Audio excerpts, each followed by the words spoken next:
We have today two of the most inspiring lecturers in the Jewish world today.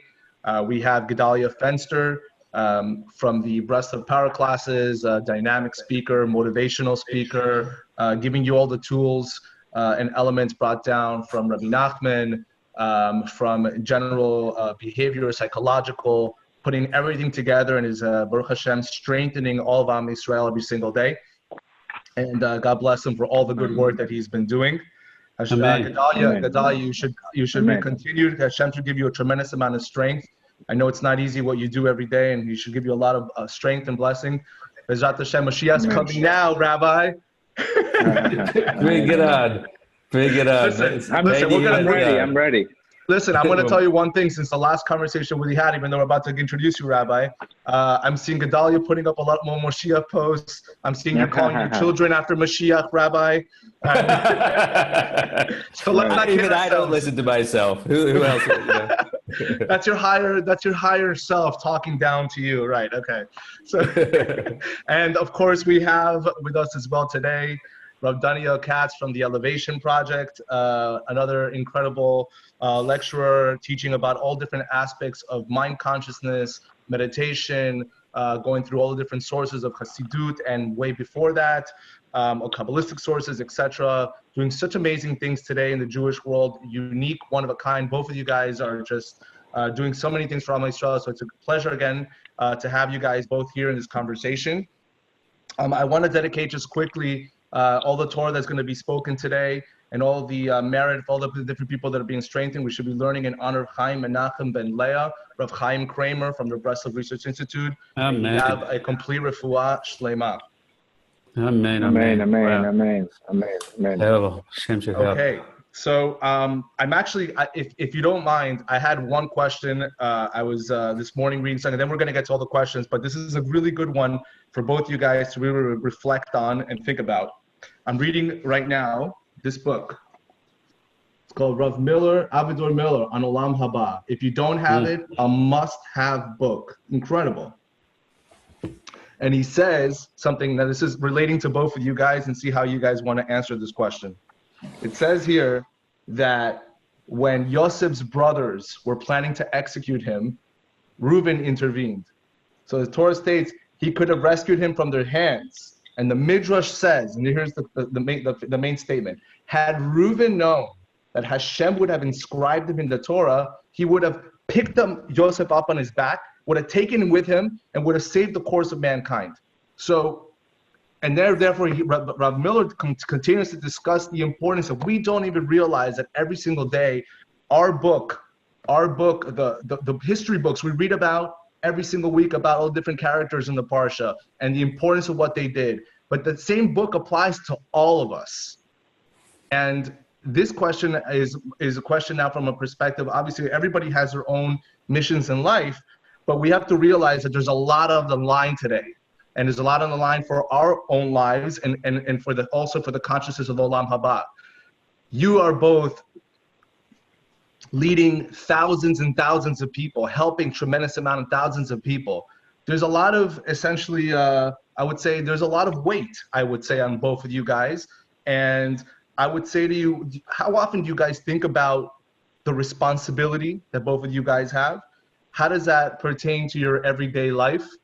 And how often do you think about that in the big scheme of things? What does God want from me? And how do you relate to that idea that there's so much significance? I know we all want to try to be humble and say we're nothing, and I get it, but on a real level, there are a lot of people that are following you guys, and they're listening to your every words every day. I want you guys to go deep into that a little bit and talk about your own personal responsibilities and how you feel about that. That's on your backs. Rabbi, you want to go? Go ahead. No, I'm gonna blow up if I have to answer this question now based on our conversation before the meeting. Gedale, why don't you soothe us in a nice, easy way? I mean, Michael, I never prayed for this role. I think this role was given to me by God. It's something that came into my lap through turning trauma into triumph. And basically, what I recognize is it forces me to get out of my comfort zone. It forces me to every night, okay, to think about, okay, what are you going to talk about tomorrow?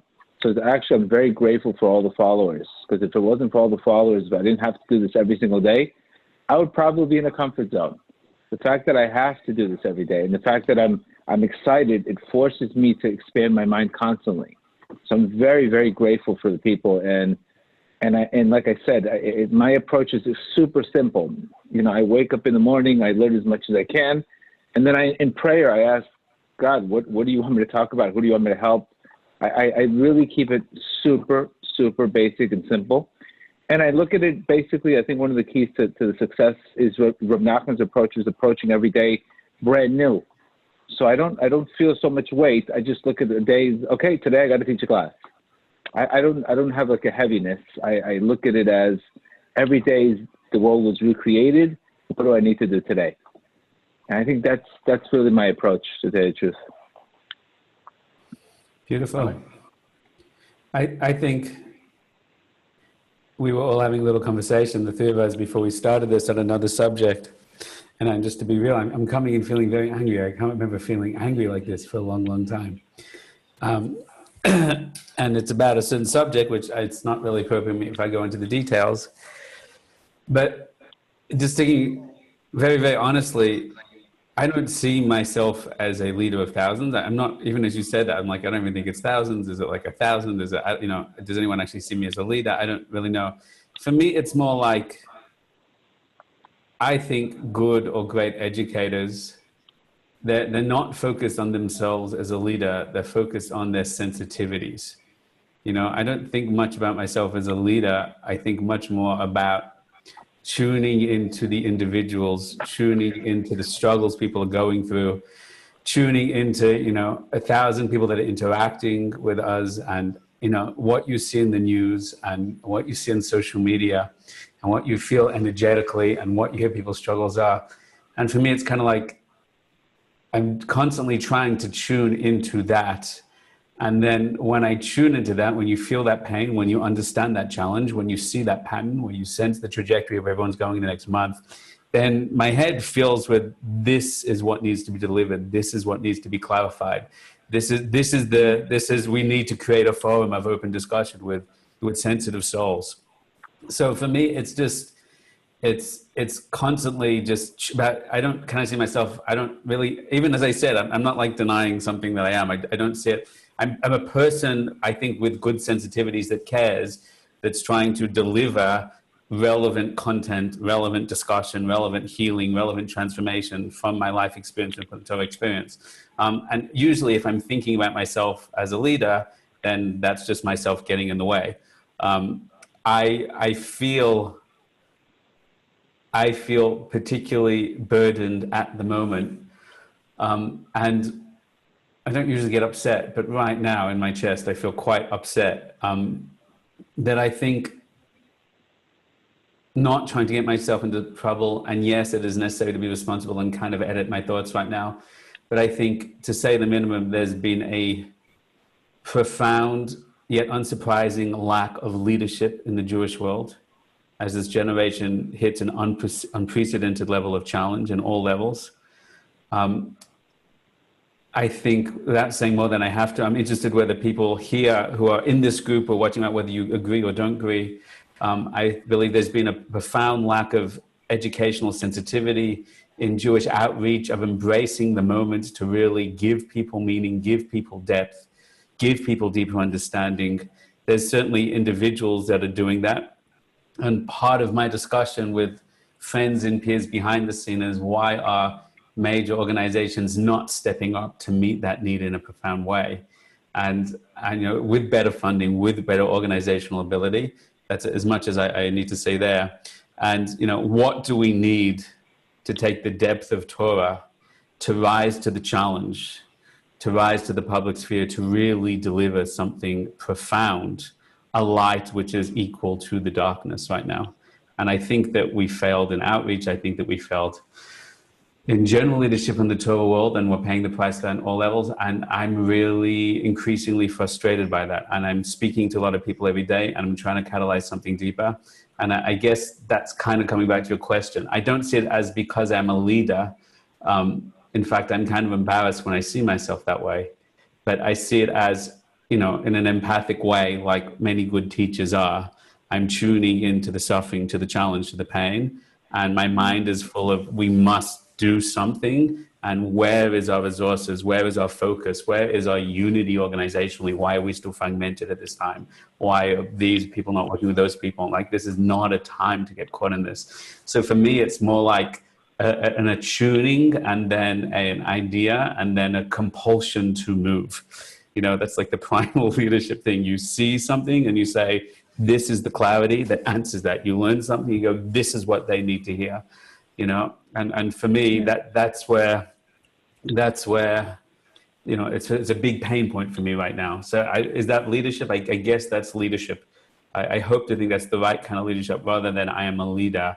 It's rather I see what needs to be done, and now we need to push our energy towards it.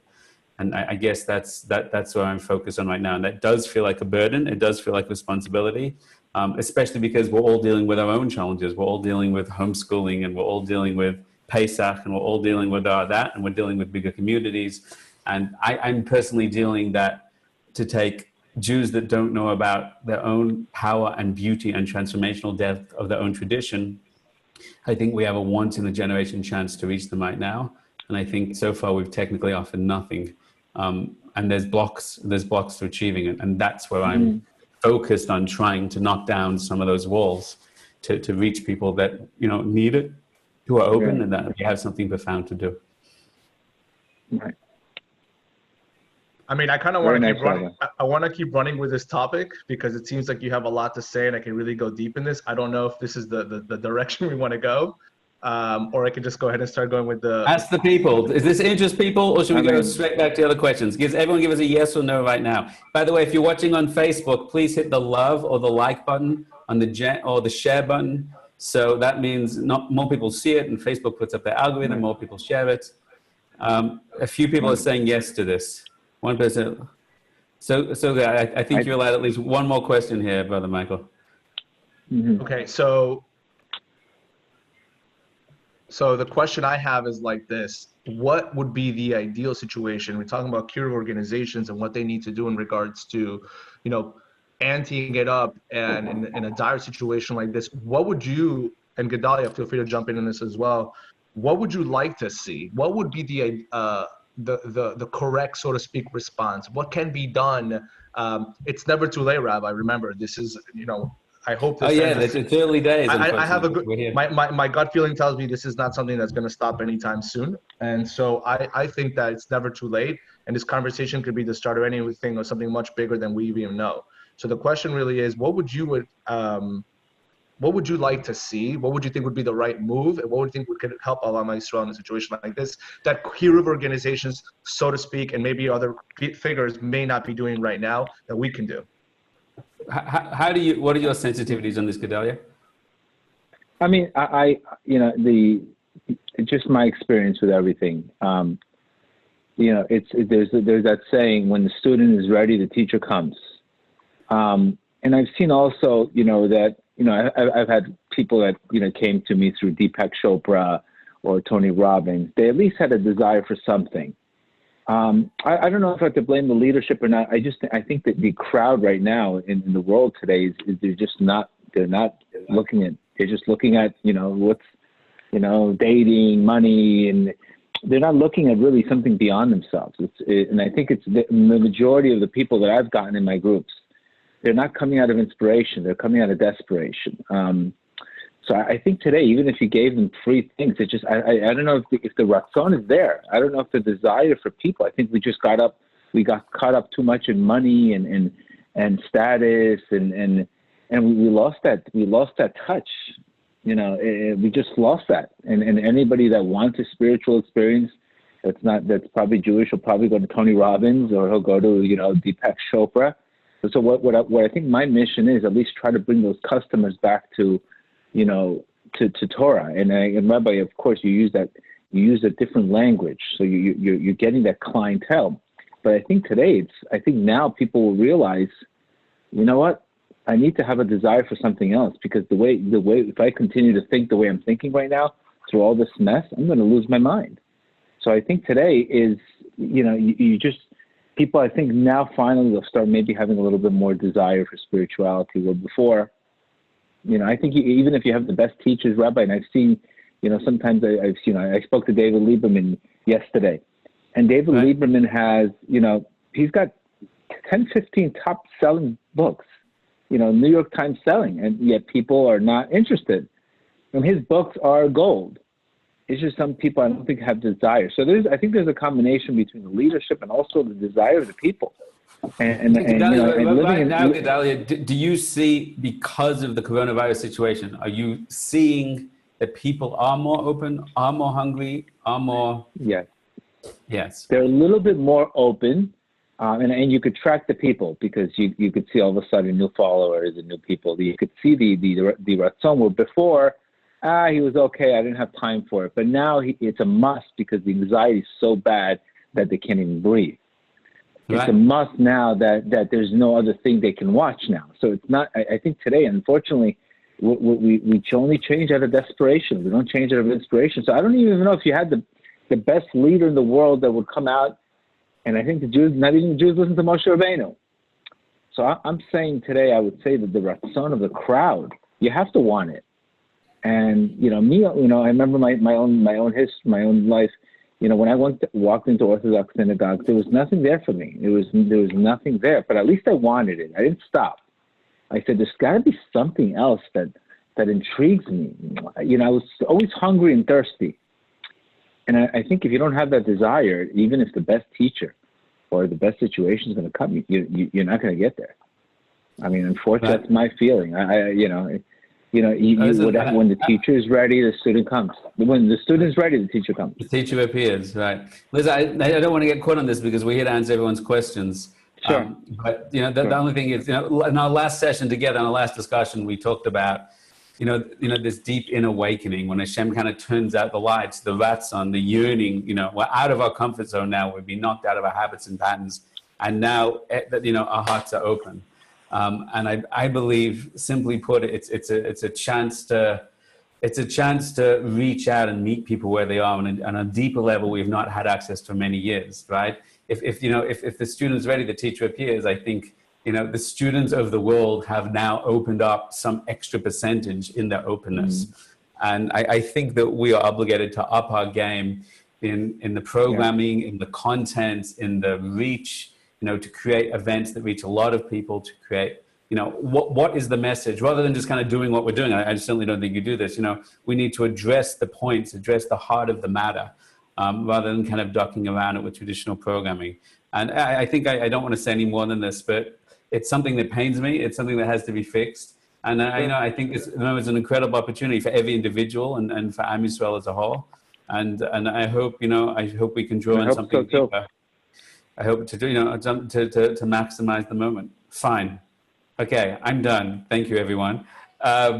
Great. So where are we up to, Michael? Take it away. All these good people asking questions. Already too many to answer already. Michael, your mic's off. Okay, sorry about that. Okay. I'm here. Okay, so we are right now, I'm looking at, there's a lot of questions coming in here right now. And of course, a lot of people started jumping in more questions about leadership and etc. But here's a question coming in from an anonymous attendee. How do you identify what midah I need to mitaken? Like Rav Doniel said at Emunah Day, look at patterns in my life, but I don't see any. How do you identify what midah I need to mitaken? Well, I think that I don't really believe anyone has that question. I get someone wrote it in the box, right? I can't believe that anyone's living their life and hasn't seen any emotional issues come up at all. Are you telling me, you're successful, you're 100% productive and focused, your relationships are beautiful and open and calm? I'm not really sure what the question is or where it's coming from. I understand there's a certain model that I approached in the Emunah Day class that I've seen an amazing amount of people listen to. But is that person really suggesting that they have yet to identify any challenges in their own life internal? I can't imagine they're saying it's everybody else's problem and I'm perfect, right? So I'm not even sure where to begin with that. You don't need to, there's a model that the Baal Shem Tov, Rabbi Nachman, discusses about when you see ongoing challenges that affect your life, it's Hashem indicating to you a certain emotion to work on. But that's also talking at a deeper level of evaluation in a way that you're trying to shift repetitive negative situations that we all go through, right? But to say that you really don't know, that you have any anger issue, any laziness issue, any desire or lust, any fear or doubt, I'm sure you have nothing personal, unless that's the Sadiq Yesod Olam, asking this question. I can't work out what to work on. So I'm not really sure. Gedale, you have anything to offer this good person? I mean, the lack is created for the sake of coming to Hashem in that lack. So there's no such thing as a person being whole, obviously. So I would say humility. That's the first step. I would say humility.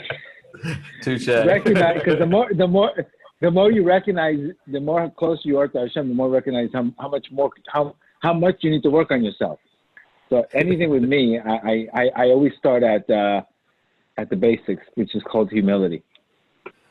I think I would tell them to start. I think if you have more humility, you'd see there's plenty to work on. One of my rabbis said to me one time, exactly. The first step of tshuva, is always kind of like, I haven't done anything wrong, I'm fine. It's kind of denial, right? And then the second step is, I did this and this and this, and then it's just collapsed. You know what I mean? Then you start to really break through that level. Right.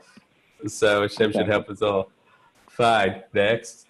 Okay, so I see a question here from Joshua Hazan, which I think is a really important question. I think that everyone's going to be going through in the next couple of days, obviously with Pesach coming up.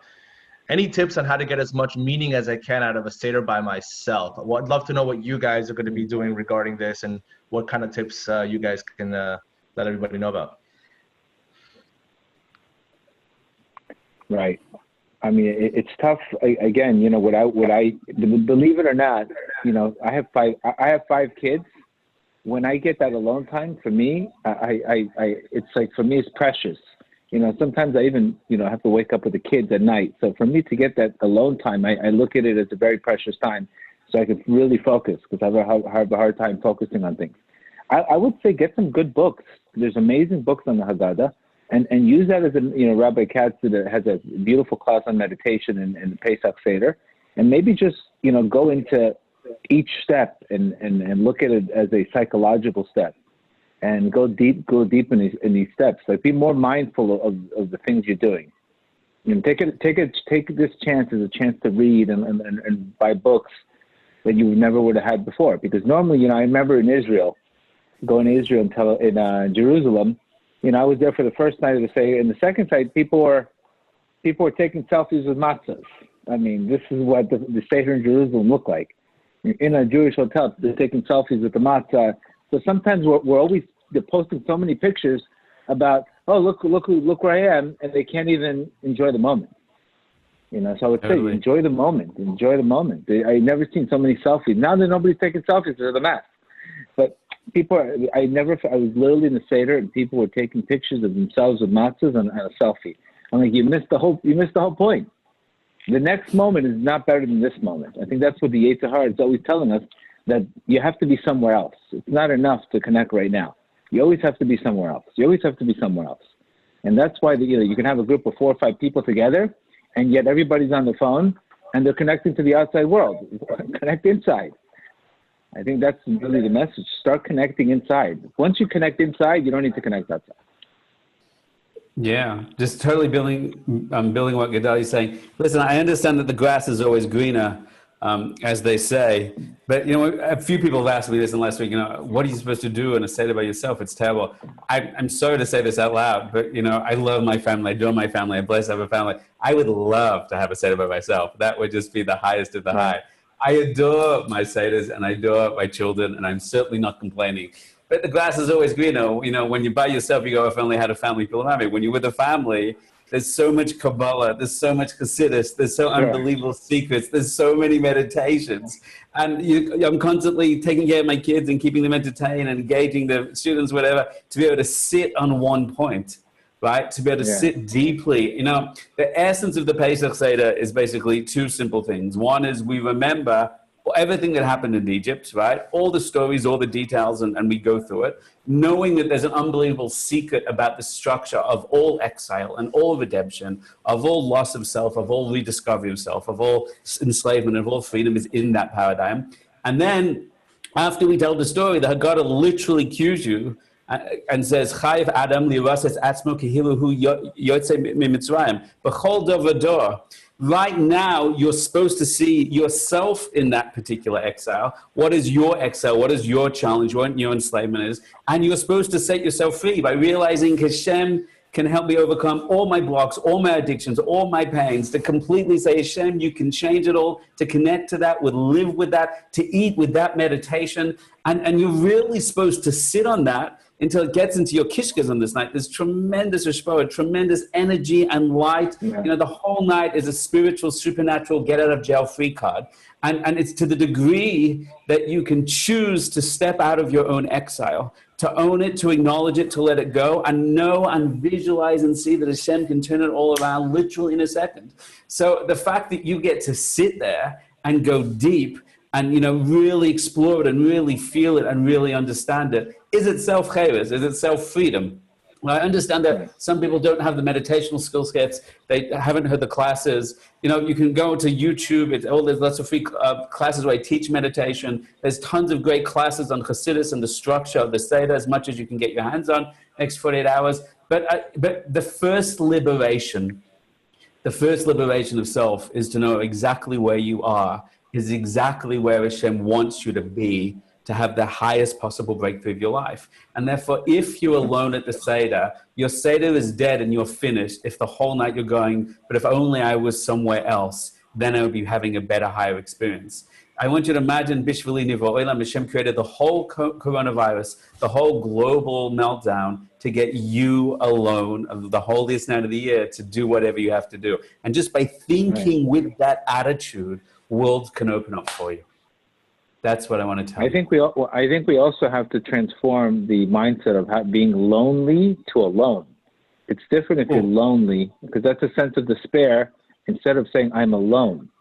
Big difference between loneliness, and I did a class on this. Loneliness is a state of mind, but being alone is where everything. I mean, this is where all the kalim. This is where a person has amazing opportunity to connect to his higher self. I mean, I tell you the truth, the majority, 99% of my breakthroughs have been being alone. So it's not something that it doesn't happen with a lot of people. So I think we need to stop saying lonely, start focusing on being alone. And, you know, and there's a great book called Transforming Loneliness by Rabbi Israel Rob, and he speaks about every single one of the Avot had the mission alone. Nobody had a posse when they did these missions, you know. Yitzhak Avinu had to fought with the angel alone. Noah was in the whale. I'm sorry. Yonah was in the whale alone. Sarah Mena was everything was alone. There was not a group of people. So I think people need to transform that mindset from loneliness to alone. Because loneliness is a victim mindset. Aloneness is an empowerment mindset. Wow.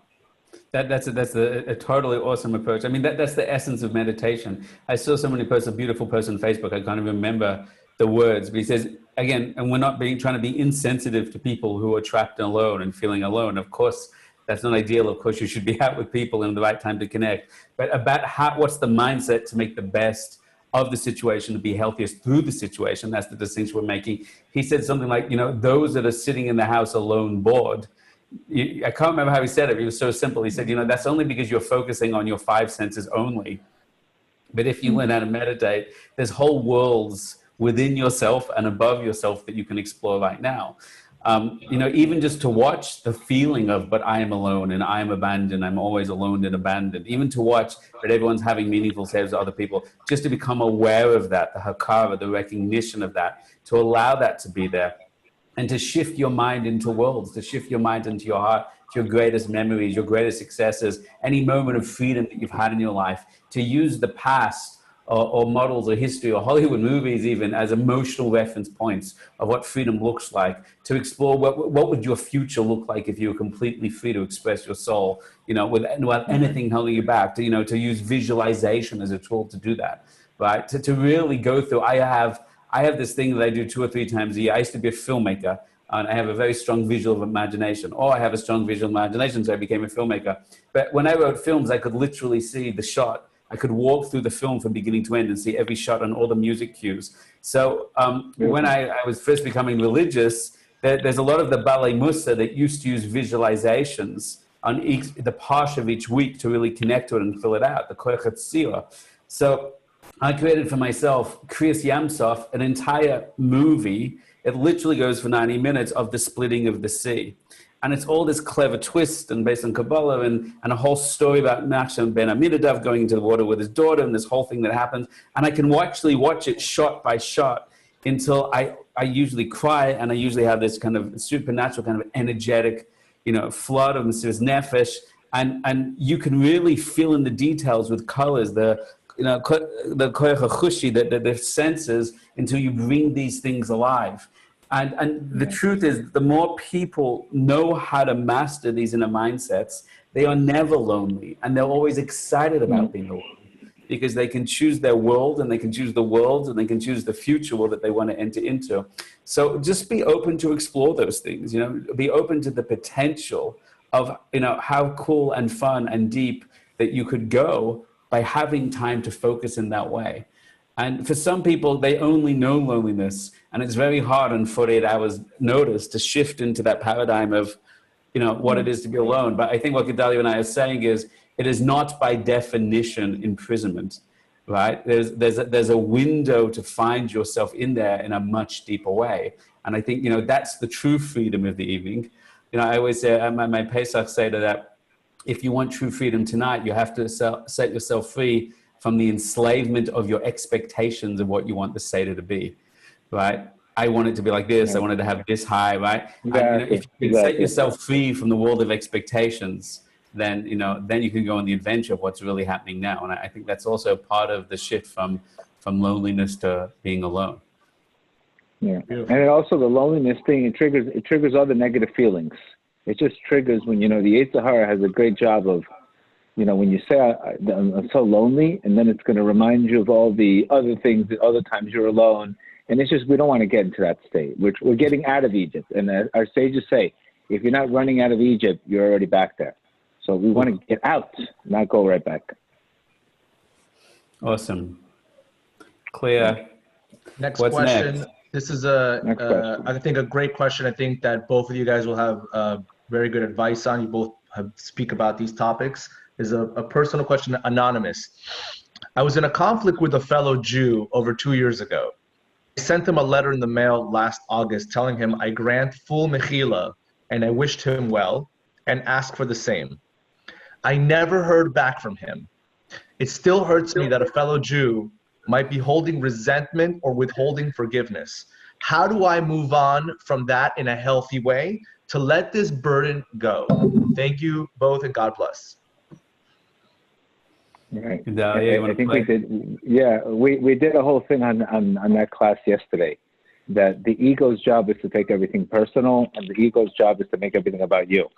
So whether that person forgives you or not forgives you has nothing to really do with you. I mean, you can't control whether he forgives you or not. The only thing you could do is one thing. You could model Hashem, and model Hashem is by 13 meters of Rachamim, by emulating God. Just like God forgives, you forgive. And I think in that situation, you're basically taking it too personal. And I think that's the number one job of the Yetzer Hara, to make it personal, take it personal. So don't take it personal. Has nothing. You did what you did, and now you have to walk away, and hopefully pray for him that he should soften his heart. That's my advice. Yeah, 100%. When you do something wrong to a person, that comes from midas. It comes because of your fear, because of your ego, because of whatever it was, your lust is what causes us to do something wrong. I used the Holy Soul. I used another person to fulfill my anger, my jealousy, my fear, my lust, my pain. Fine. So now you have a mitzvah to ask for forgiveness, right? And now they're not giving you what I want, and I'm angry because they're not giving me forgiveness. I'm frustrated the whole purpose. They're not giving me forgiveness. You're still addicted to that person, right? They're not still fulfilling my needs and my expectations, and I need to feel better about myself. And why aren't they giving me that? So now you're enslaved. You're enslaved to that person, and now you have to set yourself free. You have to know what you can control, and your obligation is to ask for forgiveness. And there's a million stories I can think of why that person hasn't responded. Maybe they're overwhelmed. Maybe they don't know how to forgive. Maybe they're caught in their emotional issues. And for you to say, no, I now demand this, is you stepping out of your zone. So I think you have to turn to Hashem and say, I did what I could, and I'm going to keep owning and working whatever caused me to get there. And I hope, whether that person expresses or not, but in their own heart, on their own journey, in their right time for them, they can find that forgiveness. And you have to forgive them if they can't. And that's also part of your journey. You can't make everything about you. That's the key. You just can't make everything about you. That's right. That's the deal. I mean, you can, but it doesn't usually end well for you. Right. This is a question for both of you guys. How do you, as an educator and leader, build leadership within others? Do you believe that bringing out the inner leader within everyone is a key element in mass transformation and connection, as well as tapping into true potential? I just want to jump in on that one. I think that the person asking the question is kind of playing games with the word in a nice way, leader. I mean, should every individual stand up and lead 1,000 people? No, that would be a disaster, right? What you want to put is, the leadership I want from all my students is that they have self-leadership, right? That they have the capacity of self-awareness, of responsibility, of ownership, of humility, of innovation, of vision, all things that leaders needs to have in their own lives, that they know how to steer their own ship, guide their own emotions, make good decisions about their future. Whether Shem needs that to be a leader of tens, a leader of thousands, a leader of 100,000, or a leader of themselves. Most people don't know how to lead themselves, let's be honest. They get caught in their fear, their doubt, their ego, whatever, and they are being led. Freedom means to lead oneself. And the mechanism that leads oneself is your das, is your true consciousness, is your consciousness of higher self, not your fear, not your doubt, not your lust, not your ego, not your demionis. So, what you try to do for every individual is give them authority of the higher soul, of the higher self, and empower that to recognize its vulnerability, to recognize its true strength, and to be, activated to take control of their own lives. Let their soul guide their life. Let their soul be their pilot rather than the animal being nature. And that's what you try to give. Now, on a secondary point, sometimes you actually have a student with real leadership ability. And of course, when you give a person the capacity to know themselves, to access themselves, and to have personal mastery, then whatever their personal gifts is, light is, strengths are, they will naturally shine and naturally be empowered and revealed. So if a student can be a leader, that's one thing. Sometimes you have students that, are people that who are leaders but shouldn't be leaders. They should go back to their corner and work on their own personal ownership. So I definitely try and give people, personal mastery and personal awareness of their greatness and their strengths and their weaknesses and how to work through that. And knowing that if you can empower a person in that deepest, most personal sense, then they will step into whatever role they're destined to play. And if that's a leader, wonderful. And if not, also wonderful. Right. I mean, Rav Nachman's very, very into basically creating students. Like everybody can have a student or have a friend. Your friend becomes your student, you become his. Basically, this is the way we're able to exchange light, exchange dots. There's a direct light and there's a reflected light. So one of the big things I've really grown in is just basically talking to a lot of friends, and then they're giving me different points, and then through us exchanging, we all of a sudden have a new perspective, and then all of a sudden I can help somebody else. So Rav Nachman encouraged us to have friends and always share your point with your friend, and all of a sudden when people, one of the things in the classes is the only way Rav Nachman said to really perfect your dot is to give it over. So I literally force people to find people that they can help, because when they give away their dot, when they give away their knowledge, all of a sudden they get new knowledge. And all of a sudden it becomes such an amazing effect of all this das and all this light going around the world. And this is how we got, the followers today in the WhatsApp groups. I didn't add them. People added them, because all of a sudden when people become more empowered, all they want to do is help. And help somebody else, and that's when you're in a good state of mind. When all you want to do is help somebody else, that means you're in the right state of mind. So as soon as you receive that, you give it away, and then they give it away to somebody else, and that's how, Baruch Hashem, we could spread more that and less anger in this world. Right, that's getting out of yourself, as you were saying before. When I remember I was teaching at Neve, the semi-Jerusalem, and there's this girl that was so broken, she'd had so much trauma in her life, and we'd sent her to therapy, none of the therapy was working. And then what I'm going to say is the most obvious cliche, but it's just, a practical example of what Gedale just said. and you're trying to help her, you're trying to support her, you're trying to get her to believe in herself, but all these terrible things have happened, and all these terrible things keep happening to her. And then it was just like, I know an old woman in the neighborhood who's so messed up and has no money, and I want you to go and help her for 2 hours a day, right? And that was literally the beginning of a turnaround in her life, which is when you see yourself as the victim, that means I'm the low one. Everybody helps me. Everyone abuses me or tries to help me or save me. So it's all reinforcing that, I am the lowest. And the second you shift someone from the energy of a makabel to the energy of a mashpia, right? Then you shift all the chiyas, all the energy shifts from them. And then suddenly she's giving, and she finds her resourcefulness. She finds her capacity to give. She finds that she's not ultimately lacking because now there's something to give. And it really was a cliche, but I watched a woman turn around from that. And part of being a leadership is to show that however much you think you don't have, there's still someone you can give to. And that really shifts a person, not just psychologically, but spiritually and energetically, tremendously. And that's, as Gedale was saying before, it's getting out of the self-absorbed state into seeing someone else instead, which itself is, one of the greatest steps into freedom possible. Rabbi Nachman says in Lesson 106 that he speaks about there's going to be times in your life that you're going to get stuck, that you're going to be in Mochen Kadlu, you're going to be in a bad mood. And that's the exact time where Rabbi Nachman is saying, get out of yourself.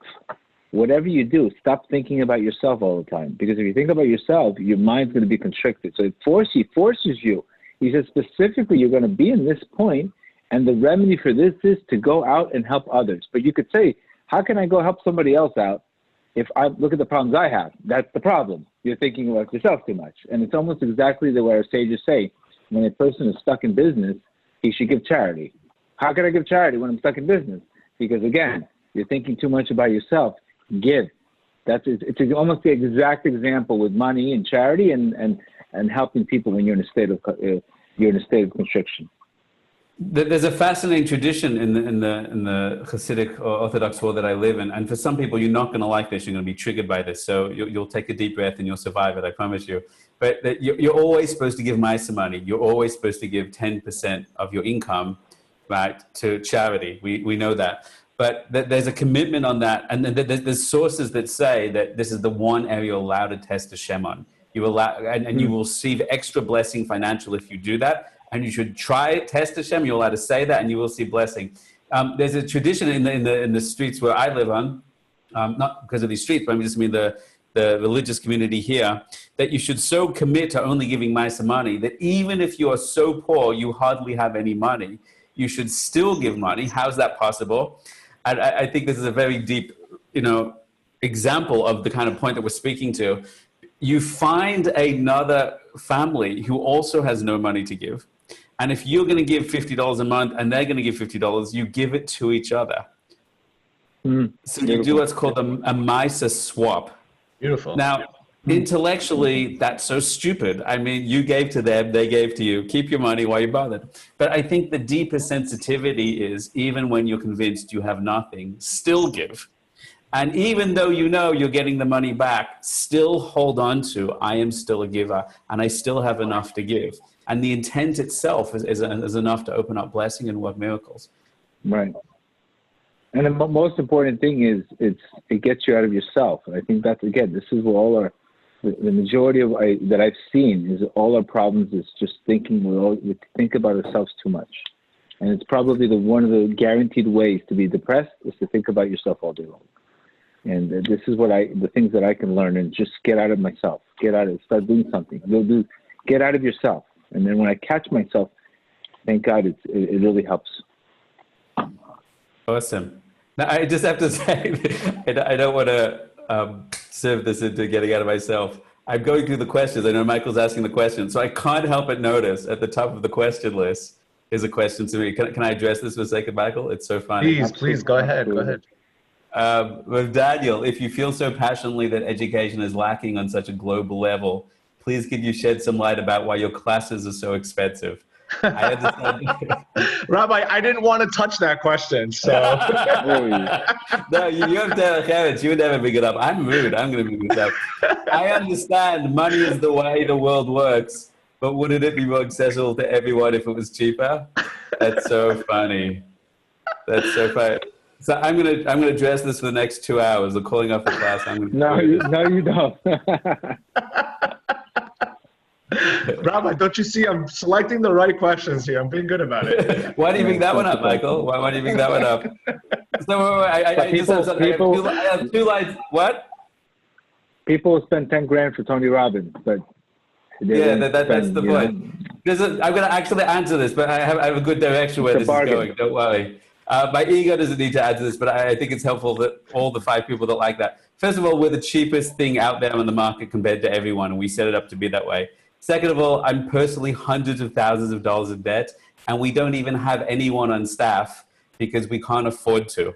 So nobody's getting rich on this project, and we've set it up to get it out there. But the project costs money to run, and it costs money to create. Third of all, most people say it's way, way cheaper than anything else they paid for because we dropped it to that level. But I just want to let those people know that no one's getting rich. We're all getting poor, and we're pushing it out there anyway because we believe in it. But if that still annoys you, I don't know how to help you other than saying if you sign up for the next month, we haven't actually announced this, but there is $19 for the first month if you use the password when you purchase PASS 2020.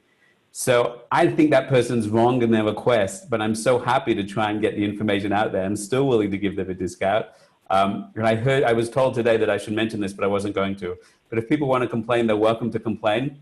And then it's PASS 2020, and you're welcome to sign up. I think the first month, it's something like 70, 80% off. I'm not very good at math, and I don't care. But I hope you sign up for a month. You have my permission to cram the entire course of 200 hours of videos and unsubscribe after the first month.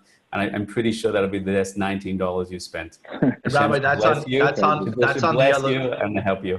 Rabbi, that's on the Elevation Project. How do they find you? What is ElevationMastery.com. ElevationMastery.com. They should sign up for the main course. And then when you go to pay, it asks for a password for a discount or something. I've never done it myself. And I hope that helps you in your growth and development. PASS 2020. I just put that on the chat as well. For anybody that's watching, it's on the chat as well. You guys can feel free to go on the website. All right, so this next question coming up, Rabbi, and Gedale. Don't worry. By the way, they asked me if I wear a kippah, so here's my kippah. Okay. Okay, so don't take it personal, Rabbi. Gedale, you're Jewish, right? I meant to check in before we began. I think so. Maybe. On a good day. Okay. Yeah, exactly. Oh boy. Somehow the organizations find me. So anyway, I'm glad that you saw my kippah. Okay. Yeah, no, I don't wear a Nachman. I don't wear the white Nachman hat. I wear the regular kippah, so that's okay. You're obviously not really a Breslov. You're just faking it. I know. Go ahead. Okay, so here's the next question. It starts off very personal. I'm going to actually take this question and make it a little more broader at the end for both of you guys to chime in on. The question is, my wife thinks I'm crazy for doing meditation. Like I should be grounding myself, not being in the clouds. My answer always is, I have a lot of blocks. Rabbi, you talk about this a lot. And I'm trying to work through them using meditation rather than just overpowering my resistance. I just don't think it'll be sustainable, etc. She says, basically, she's not for it. Okay.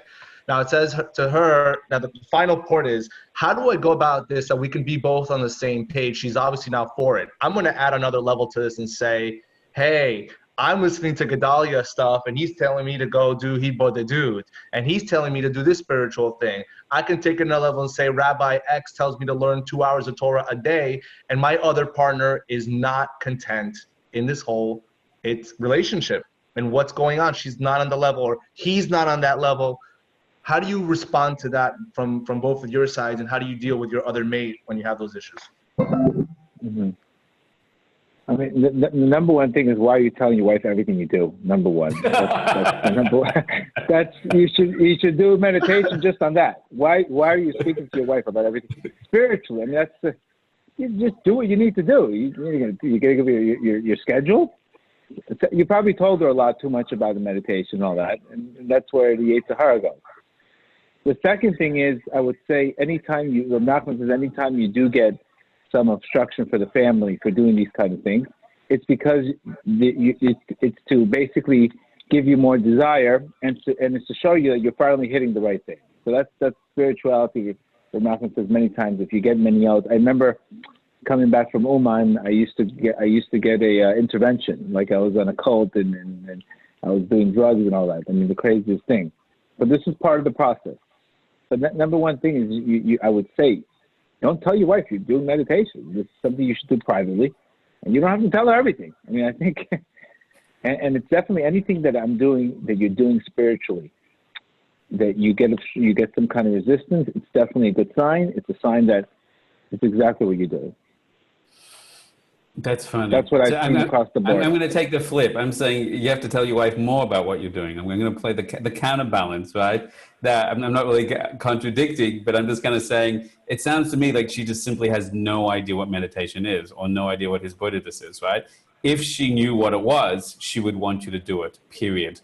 And therefore, she's uninformed, period. Now that she's uninformed, like most people uninformed, you have to make the distinction between, is she the kind of ignorance whereby she's ignorant and open and willing to learn, or is the kind of the ignorant where she's deliberately does not want to learn, does not want to jostle out of her comfortable understanding, even if she's tragically wrong. And that happens with women, that happens with men, that happens with human beings. So she's really grossly ignorant. It's not taking you in the clouds. If you do it right, if you do his Buddhist right, if you do meditation right, there's nothing more healing, there's nothing more rapidly creates breakthroughs, emotional release, spiritual connection. It will massively improve your relationship with her, your love for her, your compassion for her. So it's an entire win, assuming it's being done well. If it's not being done well and healthy, maybe she's got a good point, and maybe you have to look at yourself. Fine. So the next question is, does she want to understand it and not want to understand it? If she doesn't want to understand it, default to what Gedale said, then you need to say, that I'm going to take responsibility for my best understanding, right? And I hope, my love, my darling, you will take responsibility for your understanding. If she is open, then you should give her a hit. You should give her, not a hit, God forbid, a hit of, a dose of the experience, and let her understand what it's about. Let her read Time magazines. The front cover of Time magazine was, one second. The front cover of Time magazine, but the discussion about meditation and the medical benefits of meditation and the emotional benefits of meditation. There are some people, women, men, who, they've got a lot of stuff and they've never worked through their stuff, and they're not comfortable with other people working through their stuff. Gentlemen, someone's got something else playing there. It's just causing a lot of playback. So they don't like that their partners are working on stuff because it makes them feel, maybe they're going to be left behind or jealous or frustrated. So you have to have compassion with her. You have to, as Gedale said, be clear, awaken the will within yourself to do it clearly. You can include her, you can separate her from it. But the truth is that I'm sure she wants you to be a better husband, a better father, a better mensch. And if she sees success, and if you show her that it is valuable and helpful in all levels, assuming she's relatively healthy, after a while she has to go, you know what? Kol hakavod, I see value in it, and I'm more curious. But the last thing to do is fight. God forbid, don't fight. Don't don't double down. Don't try and teach it. Don't shove the book or the program or the classes into her face, right? As Gedale said, she has to be open. She has to be ready. You impress her so much with your own growth that she's humbled and respects you and is open. That's the best path in. That's where I was getting to. That Rav Natan speaks in the Halachot is when you come home from Uman and you come home inspired, or you come home after a good meditation, you shouldn't really go and say, why aren't you doing it? Why aren't you doing it? Look, you'd be so much calmer if you did it. You understand? So what happens is that people take the religious experiences and they shove it in people's faces. And I've seen that people don't want to hear it. So your action should speak more than your words. That's what I'm trying to say. Beautiful. These kind of things are private things. If the wife wants to listen, but many times what I've seen, and it's somebody shoving something in somebody else's face, and because you would have less anxiety if you did this, or you would have that. Nobody wants to be told at that moment, I have so much anxiety, so I'm not doing it, and you should be doing it. You're not doing the right thing. So it turns into, from a mitzvah, it turns into a disaster.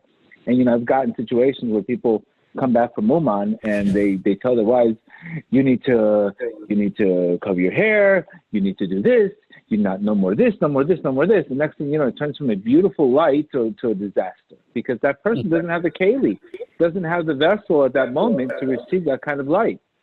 So you have to be very careful when you're approaching your wife and your significant other to expose that person with proper light and make sure that they have the vessel to contain that light, because too much light without the appropriate vessel at the wrong time becomes a destruction. And this is this is something I constantly see, that people, you need to digest the light and then give it to your children little by little, your wife little by little. And if it's not done the right way, it turns backwards. 100% beautiful. A side point, I just want to say, somebody's saying that I'm blocked and can you unblock someone else? No one has been blocked here. I don't even think either three of us would know how to block someone. So just letting you know. Yeah, so no one's blocked here, and whatever the status is, just depends how you're logged in. Beautiful. Thank you, Gedale. Okay, this is a very good question, coming more from maybe you guys can give advice to other people who are instructors or that help people, and also just in general, people that are giving advice to other people or meeting with people. The question is from Shirley Benoon. The question is, I have a question. When you have clients that you feel like their energy weighs you down, should you find a way to work with them, or is it healthier to let them go? I always feel like I always want to do my best to try to help people. However, sometimes I just feel like I also have to protect my energy. Right. Rabbi Nachman speaks about that in lesson 59. He speaks about creating your own mishpat, being able to do his bodhidut, that when a person does his bodhidut, he creates his own fire in his heart. And then when somebody else comes with their fire, with their negative energy, it doesn't affect you. So this is something that I deal today. I speak to heroin addicts. I speak to people that are, the worst situations you can imagine. And it's the days that I don't do his bodhidut, that I don't do my own judgment on myself, that I don't work on myself, if I go into that area with that kind of energy, I get drained out. And I see this a lot of times with therapists, that sometimes they instruct people what to do, but they're not doing it themselves. So the energy they get affected. So Rav Nachman's advice is to do his bodhidut and create your own mishpat. Create your own judgment, and then go help them. That's what Rav Nachman's advice, and it's usually helped me.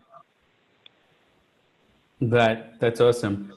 So yeah, I agree, and that is for sure the first step. Obviously this is a very spiritual, sensitive person who's tuned into these things, empathic by nature, a Baal Nefesh, who's sensitive to this. And if you're coming in with those sensitivities, then you have to take responsibility for your gifts and sensitivities, right? Which is there's basically two elements involved. One is Surmei Rav, one is Asay Tav. Asay Tav means, as Gedale is saying, you have to know how to generate your own. You have to be your own wellspring of energy. And there's a lot of people who are kind of energy vampires, which means they're constantly living on other people's energy. They're high when other people are high, they're low when other people are low, right. And they're overly responsive to that. So the first sense is that when you're working with people, the first thing I want to say is you need to know how to access your own energy, which is not sourced in them. You can tune into another person's energy by still maintaining distinction from it. My light is here. I'm flooding with the Vekas here. I'm connected to that. I'm aware what they're doing, but I'm not taken down when they go down, and I'm not even exhilarated when they go up. I can see that, but I watch with my own boundaries. So one is that you know how to build that and maintain that connected. And two is that you have the tools and skill sets. If you go to Kabbalistic Tool for Empaths on YouTube, I have a class there, and I teach a few other classes of this in the Elevation program. There's a whole lot of little skill sets of how you can learn to energetically disconnect from someone.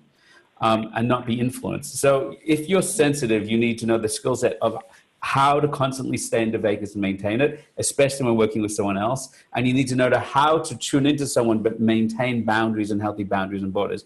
If you are able to do those two things and you develop constantly as a craft that you're thinking about, then there's very few people that you should not be able to help because of that. Sometimes you meet someone who's so destructive or so messed up in a very extreme way that I understand why you make, a choice. I can think of one or two people who have come to me when I felt that there's really a dense, tumor, a real, not just, they've done bad things, but they've really connected to. One guy came out of, what's the place in America with a lot of black magic? I can't remember what it's called. Baruch Hashem, I can't remember what it's called. So there's a place with a lot of kind of black magic. What's it called? No, I don't know. Michael, you've got your mic off. There's a place, it's a famous place, right? In New Orleans. New Orleans? Yeah, New Orleans, yeah. Yeah, so he'd been there for a few years and he got involved with that. And when this guy came in, I was just like, all my radars went off. And I was like, I have no idea, you should find someone else to help you. There's very few times when I'll do that.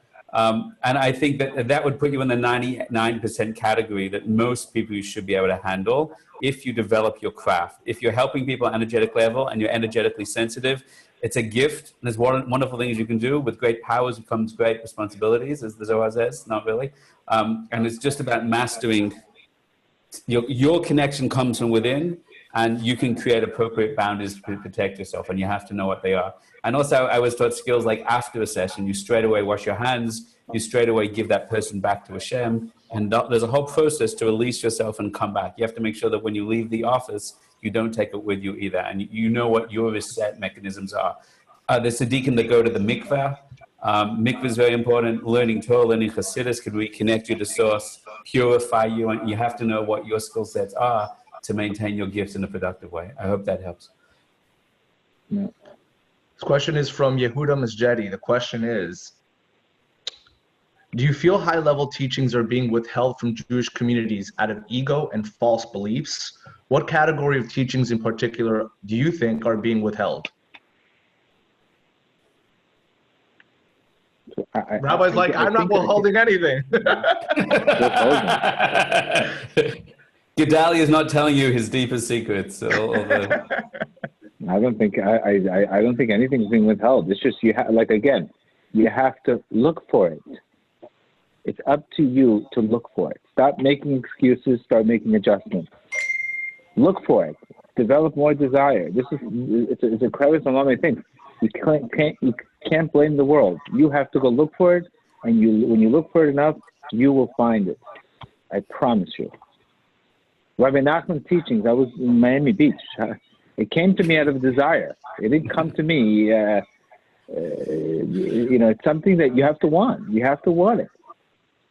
Gedale, my guess is that what you heard is suggesting is that it's probably easier to find Rabbi Nachman in Miami Beach than in Lakewood or in Borough Park or in Flatbush or in the Meir Yeshiva. So there are places withheld, and that's a very deep secret about Kabbalah.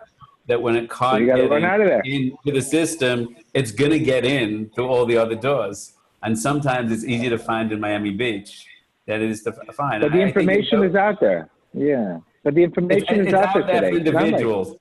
Yeah, it is. It's out there. We can't make that excuse anymore. There's a lot of information out there. You just have to want it. You have to want it. Next question is coming from Nate Bergman. I love how Gedalia speaks about visualizations. Would love to hear visualization exercises from the Pishazna Rebbe. That's up to you, Rabbi Doniel Katz over there. And if you could just talk about that in general, and obviously right now with what's going on with the virus in general, how do you wake up every morning? How do you visualize success, happiness, and all that? If you guys want to tap in on that. Gedalia? I mean, the way I started visualizing, believe it or not, was through desperation. It was about 6-7 years ago that I got a six company IRS audit. So I said to myself, if I focus on this 6-company IRS audit, I'm going to lose my mind. So somehow, all the rabbis that I used to go to, they would say, throw a sudat hodah, throw a party when the thing is over, right? So I said, you know what? Let me throw a cheesecake party. So what did I do? All of a sudden, I said, when this IRS audit's over, I'm going to imagine myself eating cheesecake. And I started getting so obsessed with what kind of cheesecake I'm going to have and the types of cheesecakes. And so anytime that I would get that panic attack, it would trigger me to the cheesecake party. And all I would be talking about is the cheesecake party. Forget the IRS. Talking about the cheesecake party. Basically, I anchored my mind to that Sudat Hodah. And obviously, I've had over 10 cheesecake parties. So I use it more of a tool for, like right now, I picture myself giving classes in front of people again, and going back to New York and throwing a big party for gratitude. So that's where I anchor my mind today. And obviously, for that has to happen, the virus has to go away. I picture myself going back and going to synagogues and everybody being grateful. So I'm really putting myself in a position to already, I'm in the solution, not in fight or flight mode. So what I use it basically to get out of fight or flight mode, to get into more of a, a place where I want to be. And this is what Rav Nachman says in Lesson 62, that you should envision where you want to be. And it's not a non-Jewish thing, it's a Jewish thing. Rav Nachman says, get it down to the most detail. So when I think about a celebration party, I'm telling you what kind of cheesecake's on the table. I'm telling you where I got the cheesecake. Down to the most detail. The same thing, visualizing booking the flight to New York and doing another class in front of thousands of people. That's how I envision it, instead of getting into this, God forbid, fight or flight mode. So every morning I picture, one day I'll picture a Sudat, another picture I'll do a meditation on New York, another one I'll do on booking a flight to Uman. I'll do 5 minutes of something where I'm already seeing myself out of the situation. Fantastic. Great. I mean, I can talk for hours about that, but I think you did fine. Another question? Yeah, exactly. Okay. This question is more of a question let's go back to the Seder. I've seen a couple of people ask the same question, and I'll just sum it up quickly. A lot of people are going to be alone, but there's some people that are going to be joining with other family members. And one of the biggest issues that happens in a Seder is a lot of people are like, they're not interested. Let's rush. Let's move through this whole situation. Let's get through the Seder. People want to tap in right now with what's going on in general they're obviously growing spiritually and they want to connect to the night. How do you deal with both sides? How does a person, Rabbi, you want to chime in on that? How do you get through the Seder and be able to tap into it spiritually and still be able to deal with all the different people that don't want to have anything to do with it, so to speak? That's wonderfully something I know absolutely nothing about, because for the last few years, we've been so selective about who we invite to our Seder. I want you all to know that there's people in the audience, even on Facebook right now, right? Yes, if this happened to you. For about 10 years, we only had people to our Seder that would train with me and learn with me for 4 weeks or 2 weeks before, so that they knew the map, the Kabbalah, the experiences, the meditations, and we would do it all together, right? And that's literally what we did. So when you got there, and the worst thing for me is when people rock up on the Seder night and they open up the Haggadah and go, hey, what's this about? Do you know what I mean? Like, you want to know it inside out. You want to be clear. You want to know the map. You want to know where you're going. You want to know, it's your pacing. What's the high? What's the low? And then you just kind of roll through it. It's kind of like, when you're a race, you're running a marathon, whatever, you do that track many times. You know the track, when to accelerate, when to pull back, how to turn the corners, etc. So that's just what I'm into. Now, I'm sure that's really unhelpful for most people in the audience right now. But with that in mind, the first thing to say, which is, forgive me for being stupid, is if you're serious about spirituality, I do believe you can be selective about where you spend the Seder.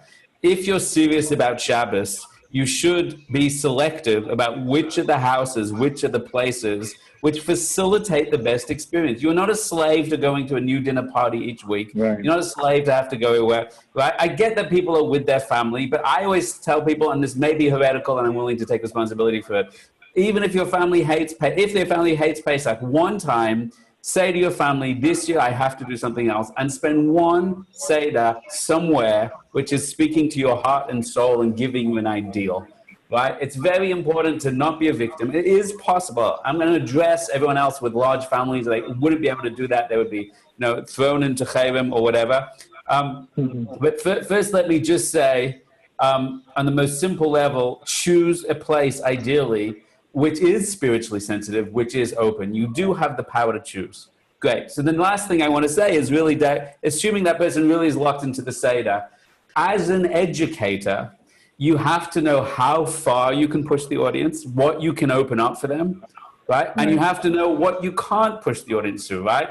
So everyone gives classes for an hour. I have a habit of giving classes for 2.5 hours, and I know how far you can take an audience, and you can take them much further than other people think, but you can't take them more than that. And some audiences you can't do that to. So you have to know, is there anything I could bring to that Seder to create more engagement? Does the audience like songs? Can we do songs? Do they like stories? Can we tell stories? Perhaps they can all go around the Seder and share a personal freedom story. There are usually ways to engage even the most cynical person to get people focused, engaged. There's usually ways in there. If I was really enslaved at a Seder when no one was interested, when nobody wanted, and with all the tricks on my sleeve, I could not get them open. So you know what I would do? I would have a short, nice, sweet, civil process, go through it, and then really go up to the room with a couple other chevra in the room, and then do that. And by the way, the Haggadah talks about the rabbis doing that. It talks about whenever you finish the Seder, you can be very firm, get your afikomen in before midnight, so you finish the Seder early, and then you can rise and find a beautiful place, make it your own, and you can sing, and then you can open your heart, and then you can be not lonely with a group of people, but alone, as Gedale said, and with a real deep connection, and make your own space. That's a suggestion. Yeah. Sometimes, usually, you have people that they leave at halftime anyway. So if they're going to leave at halftime anyway, then let them leave at halftime. What are you going to do? Again, you can't. You know, what I've seen is less expectations. Just go with the flow. They want to leave. They want to leave. They don't want to leave. They don't want to leave. And then you could do your own thing at the end of it. You know, that's what I've seen. Yeah, don't be enslaved to have to give them a more powerful experience if they're going to shoot down everything. By your own experience. Right. Yeah. My rule is, if they don't want it. Again, I have a personal rule that it's not even a rule, it's just my sensitivity. I can connect spiritually very deep when the group is connected and united and open. When they're connected, I go very deep. So given who I am and my skill sets, I know how to get groups to connect very deeply to help them, but also because then I can go deeper. But I also know groups you're not going to get, and then you can cut free to your own inner world and do what you have to do. So that some people I know, they go back to their families and they're definitely going to give their family the higher experience. And the family's like, what are you doing? And the answer is, what are you doing? Let them go to your own freedom. And that's where the blessing is. A couple of things I want to just throw out there for the people that are in the chat groups or watching. Feel free to, when you go in, make a question in the question and answer area. It's a lot easier to follow, and also try to be more direct on your questions instead of a lot of background information. This question is an interesting question from Mazal Miriam Ruth. Hi, my name is Mazal and I am an empath. I have a problem connecting with the source and others. Do you have any tips to get reconnected? And also, if you don't mind, Rabbi, what is an empath? I'm asking you this question so you can explain to the audience. It's usually someone who's spiritually, emotionally, and energetically very sensitive. What it means for most people practically is that they're constantly absorbing and oversensitive to other people's emotions, and they lose themselves within that. And when you ask that question, the answer that came to me to give to her is that she can't connect to source because she carries too much pain within herself that she's absorbed from other people, and it's hard for her to trust and open up deeper because she's closing down to protect herself, not really from Hashem, but from other pain and stuff she's absorbed from others. So it's hard for her to trust enough to open up. And if she could do that, then I think there's blessing for her and an opportunity there if and when she's able to do that, find that trust again. If she was there, she could answer right now if that rings true or not. I'd be curious to know. If you're watching on Facebook and you're an empath and you have the same issue, let me know if that rings true for you. But my sense is that's what's happening to her. Okay. There's some very personal questions here. Should I attack them? Ask the personal ones to Gedale. Go. Okay, Gedale, you ready? I always do a class and not taking things personal. So. So now you get the personal question. Exactly. You can ask me. So this question is from Anonymous. I know you love mother-in-laws, Gedale, so we'll talk about this a little bit, even though it's not necessarily about the mother-in-law. What do you do when you're at home with a mother? I do love my mother-in-law. Go ahead. We know you do. What do you do when you're at home with a mother who treats you in an unsafe manner many times and has a negative attitude, making it challenging to maintain simcha? I've been thinking God in advance has been pretty good about my yitzchon. My question is, my mother always says that I'm not allowed to express when I am being attacked or frustrated, and that she can do whatever she wants as a mother. I want there to be a positive environment at home. How can I halachically explain to her why that's not true? He has this issue with his mother-in-law, Michael?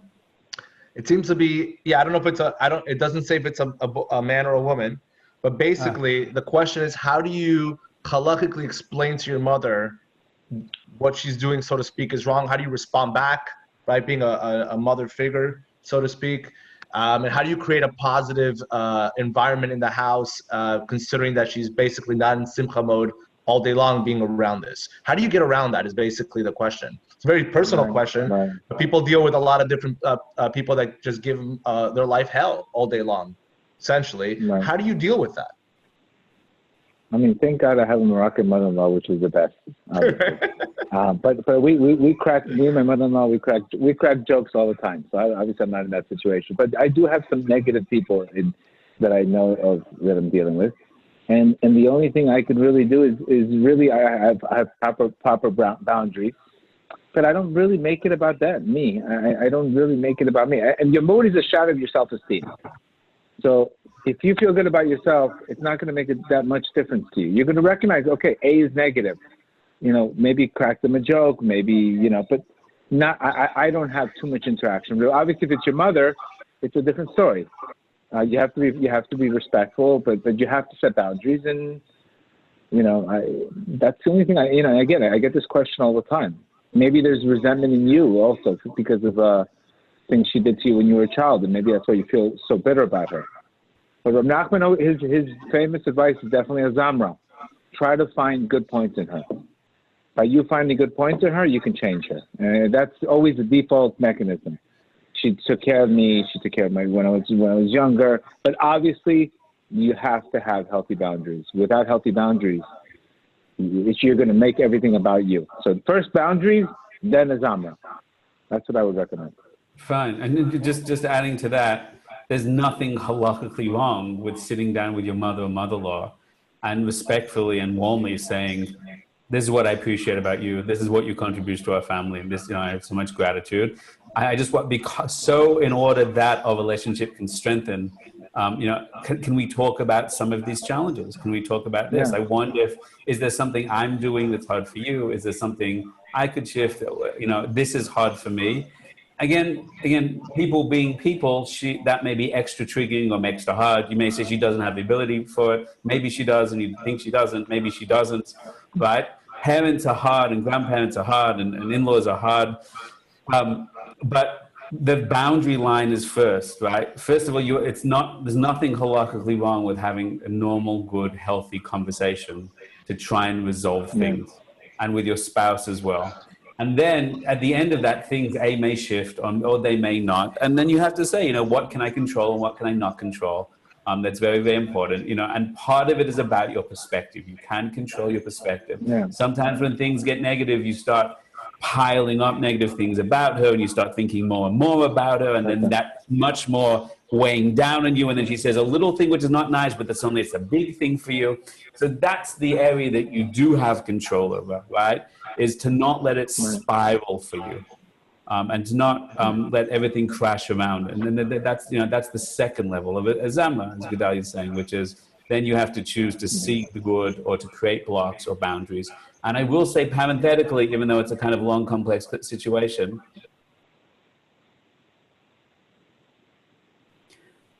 there are times when it can be necessary to create distance from a parent. And that can even be, don't take this irresponsibly, that can even be halachic. Okay, I want to tell you an incredibly important principle.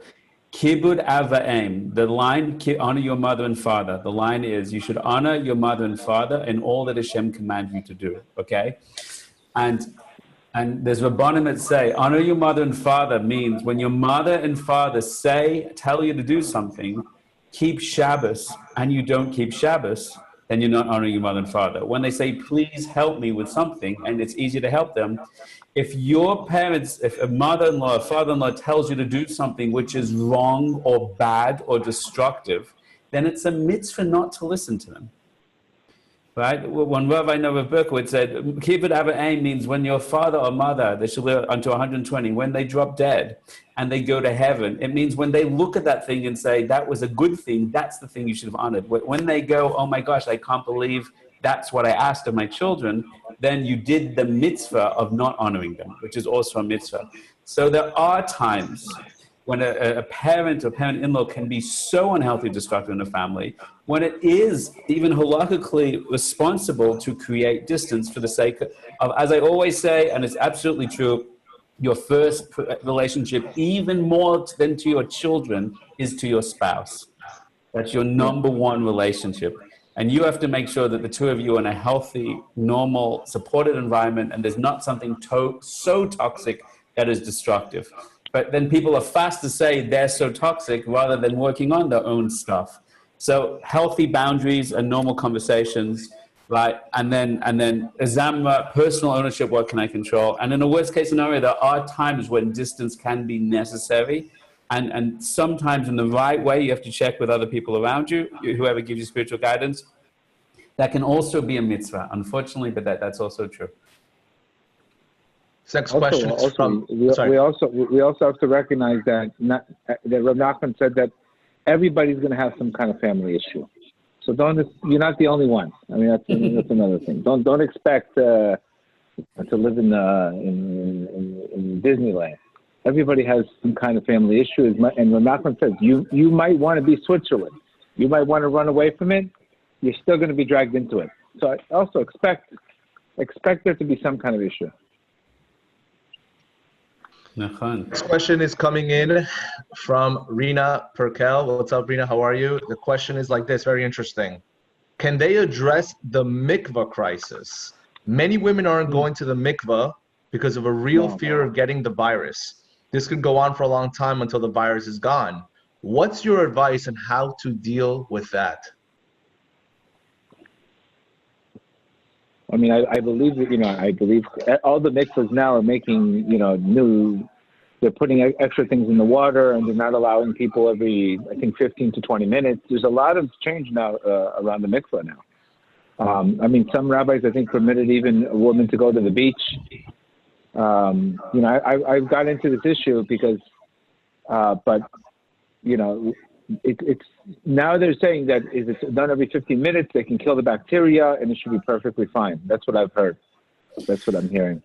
Right. If the person asking, I assume, is still going to the mikveh, therefore they're probably not in the personal risk category themselves. Obviously, they may have family around them, etc. Number one.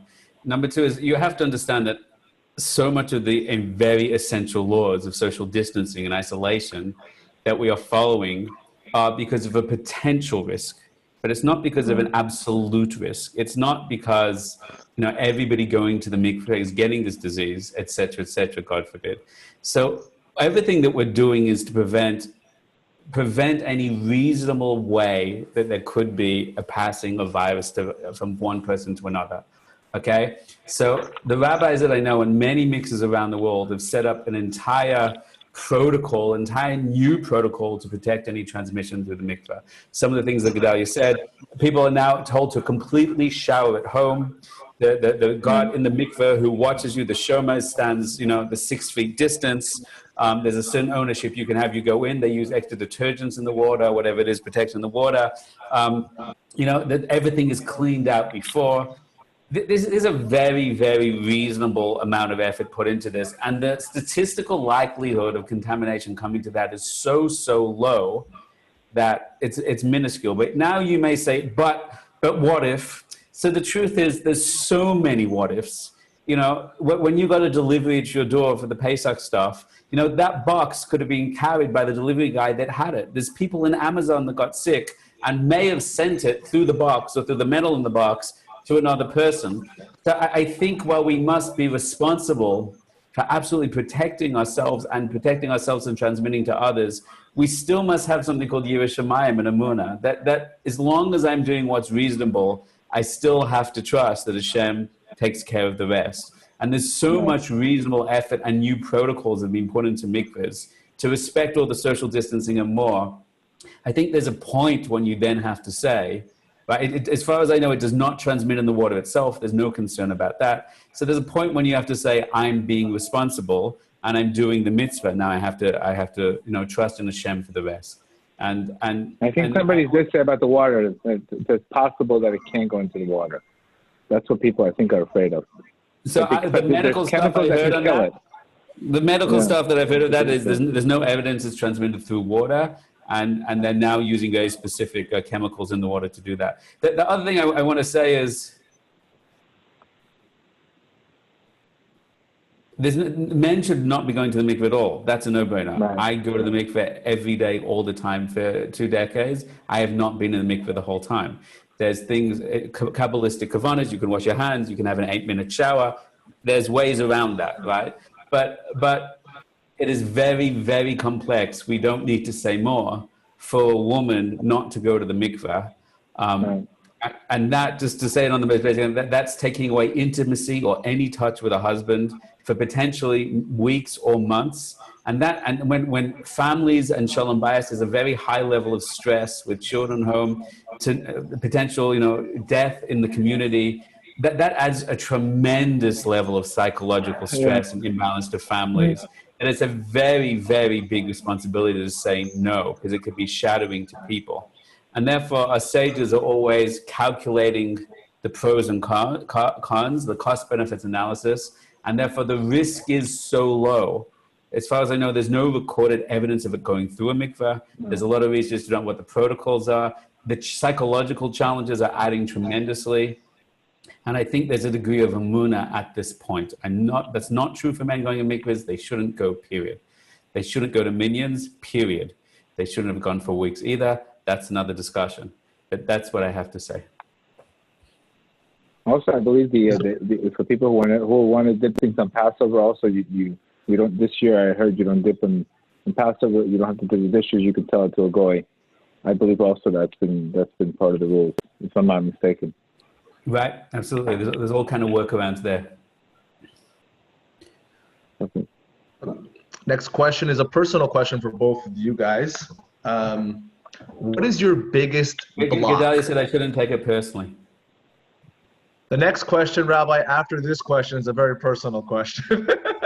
What is your biggest block? What is your biggest block? Okay, I'll look into other questions block? While you guys thinking. That's really a question? Biggest block? Tough question. Maybe not taking things personal. Taking things too personal sometimes. We teach what we know, huh? One of the things I have to work on is definitely not taking things personal. I'm a Scorpio. The Scorpios are very into that. They take things personal. But besides that, Hashem helps me through the blocks. Thank God that's really my biggest block. Is not answering back when I'm, in an argument with my wife. That's a block. Anything to do with taking things personal, as far as that. Too many emotions. That's what I literally work every day of my life on. Appreciate your honesty there. It's hard for me to know how to answer that. It's not because I'm so perfect that I have nothing to say. It's just like, I'm trying to take the question seriously. What would be the biggest block? Even like, what do you use the word by block? What comes to mind, I don't know if I want to talk about this publicly, but what comes to mind is... Give me 1 second, guys. Go ahead. What comes to mind is a pattern that I always experience many times in my life, which I think I was kind of born into this Gilgul, is that if I step into my true gift and power and strength, then I'll be rejected. I'll be abandoned. I'll trigger people. And, a lot of my inner challenges and models and inner work is this kind of rapid oscillation between vision, expansion, doing big things, and then fear of rejection, and then getting slammed back, and then wanting to hide and having to constantly say, this is the vision or this is the gift, just go and do it. And it doesn't matter what people think. It doesn't matter if people get triggered. It doesn't matter if people are jealous. It doesn't matter, right? People turn against you. People speak Lashon Hara. There's nothing you can do. So part of me always wants to just run and hide, and then saying, no, I have to push through anyway and deliver anyway. So this core fear to me, which is one of the deepest things it's taken me years to uncover, is that if I am my true self or my true gifts, then I will be abandoned and alone. And everyone will turn against me, and therefore I just want to run away. So I'm constantly pushing myself to overcome the fear, even and say that as long as I'm connected to Hashem, it doesn't matter what other people think. And that takes a certain amount of constant energy to keep my mind on target and not to pull back. I'm not sure how we got to this place of the conversation, but this is where we find ourselves. Yeah. And now I'm just going to say something. I just had to share something very open, and so did Gedale as well. So I want everybody who's watching, especially on Facebook, I'm challenging everyone to share their biggest block. If you don't know your block, you can't heal your block. That's right. The first step of all self-growth is self-awareness. So if you're stepping into Pesach, I'm challenging everyone on Facebook right now, or right here. People are saying all these sweet things below. So to see if you can enter in the same way we just did it and share openly. And whoever that person asked that question, what a rude question. So you also have to share, right? So I think it's good. I think it's good to bring that out. And let's do that group therapy session now. After this meeting, I'm going to go into Facebook and we'll check out what everybody answered. It'd be interesting. So this is a follow-up, I guess, to a question. We have our own personal blocks, but I see a person here wrote, what can someone do if they're completely blocked at feeling love, even by Hashem? They add on, it makes doing Rav Katz's meditations difficult, which we know that you speak about receiving love and happiness and different type of meditations you've done. How do you tap into that, Gedale? Obviously, I'm sure you have your opinions on that, at not feeling love from Hashem. How do you break that? I'm going to say my little part very quickly. Don't try and feel love from Hashem, right? The way you live is the way you pray. The way you pray is the way you live. The way you live is pray. What's happening with Hashem can all be found within you about you and within you about your family, your friends, whatever. There's no one, I don't believe someone's emotionally clear and open with everybody, but suddenly get blocks when it comes to Hashem, right? There's certain assumptions we make about Hashem, or growing up in religious school or Sunday school or some dogma, right? That informs and blocks our relationship with Hashem. As Rabbi Nachman says, the God that you don't believe in, I don't believe in either, right? So that person has to do a refinement in their understanding of Hashem. But usually people that are really emotionally blocked to Hashem probably see that happen in other areas of their life, other dynamics in their life. And they have to do that inner work to find out what's there. One of the rules we always say in elevation is when a person says, can you feel Hashem? And they go, no, I feel nothing, or I just feel numb. Numb is also a feeling. Feeling blocked is also a feeling.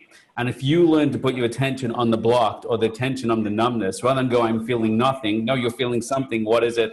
You will see that there's actually a resistance, it's a gavur, it's pulling back, it's concerned of being hurt, it's protecting, and therefore you're not feeling nothing. And if you can tune into what the nothingness is you're feeling, you'll find it's something, and that something itself will open up your ability to begin to shift and become in tune with more and more. And then that's a subtle process. Some of those people, meditations help if you can teach them how to do that. Some of those people need some kind of trauma therapy. Some of those people need to learn about Hashem in a different way till they can open up. And that they have to know fundamentally what they need to make it happen. Yeah, I would say the same thing. We're feeling resistance, but it's normal. Just like any new experience, anything you try new, you're always going to feel that resistance. So sometimes I do feel a lot of resistance. I feel heaviness. And sometimes when I'm in that state, I just try to, get in motion or just break that negativity. But sometimes I have nothing to say. And I think that's his bodedut. And on those days, God help me. But there's always, and when you have that light, when you go through a very dark experience, or when you go through with a lot of resistance, when you do have that light, you appreciate it 10 times more. So that's one of the things that I've seen. When I do have clarity, I appreciate the clarity 10 times more, because if we had clarity all the time, we would never appreciate it. So I think the concealment has to happen so you can appreciate the clarity. So I think you can't even if you're meditating every day, you're going to have that resistance because you wouldn't be able to feel the clarity either way. And so I don't give it more into that. When I'm having a rough day or I'm having a day where it's blockage, I let it go like a cloud, like a black cloud. I don't overthink it and get into imagination. I just say, okay, tomorrow will be better, or maybe in the afternoon I'll try again. But I don't give more energy into negativity. That's the thing I do. Killer Kavod. I'm going to put a couple of questions into one question because they're very similar and have the same ideas. It says, how do we perceive Hashem's apparent rejection of our minyanin and Torah readings? I'm going to say somebody else put in another question. All I do is hear sirens wherever I'm at.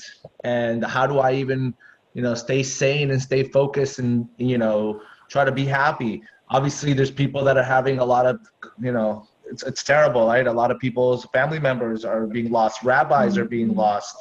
There's a lot of, obviously, negative tension in the air. But at the end of the day, the quick question is, again, obviously, we can only give our own opinion. It's not necessarily all 100% crystallized fact, but just in a thought. How do you guys perceive all of what's going on right now, and in sort of speaking what Hashem is trying to send a message to us? I think again, my opinion of anything is he wants more of the heart. He wants more of the heart, and he wants the private work, not the public work. That's always something I've said. Always come to Hashem with the heart. There was 98 curses that the Jews had in Parshas Kisavo, and the reason why the curses came is not because the Jews were not serving Hashem. They were going to minyanim and everything, but they weren't serving Hashem with simcha. So I think today, when you have, unfortunately, the speech and the judgment and the lack of renewal, you almost have to have a down in order for a renewal. You have to have a yeridah for the sake of an aliyah. And I think that's, unfortunately, the heart is not there. And I think what Nachman says in lesson 67, that how do you know if you're connected to your soul, is if you can feel the prayer in your bones. That's how you know that you're connected to your soul. If you feel the prayer, I can feel it. I can feel it in my bones. And that's an indication that I'm praying with the heart, with my body, with an experience. But when we're just looking at a book and just blah, blah, blah, blah, blah, and it becomes an event instead of really service of the heart, I think this is why he threw us out, unfortunately. But again, this is just an opinion. Right.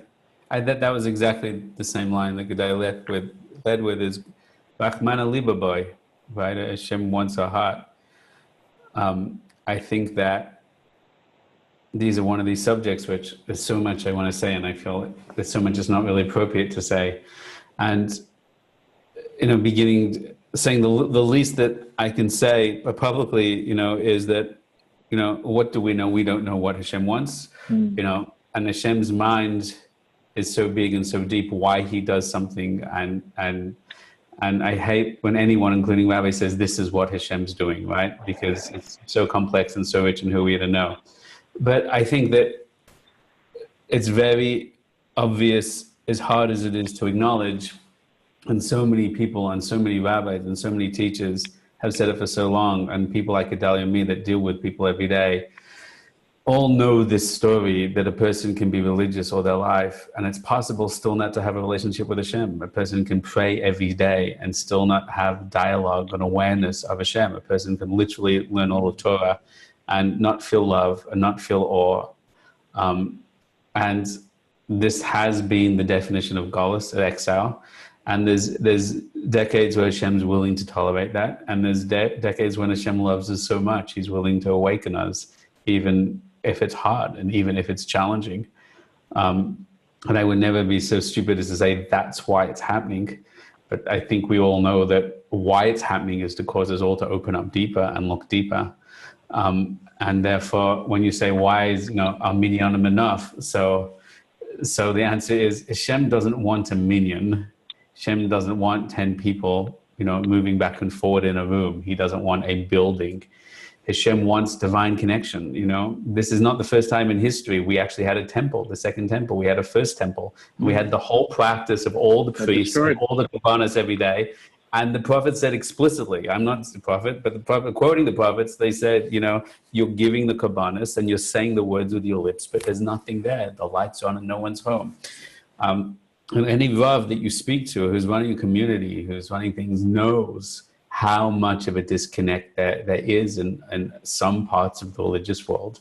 And, you know, I don't know what Hashem wants, but it's a no-brainer in the business that we're in of opening up people spiritually and emotionally to a deeper spiritual connection, that there is such a desperate lacking of that on a systemic level that I'm not surprised to see that.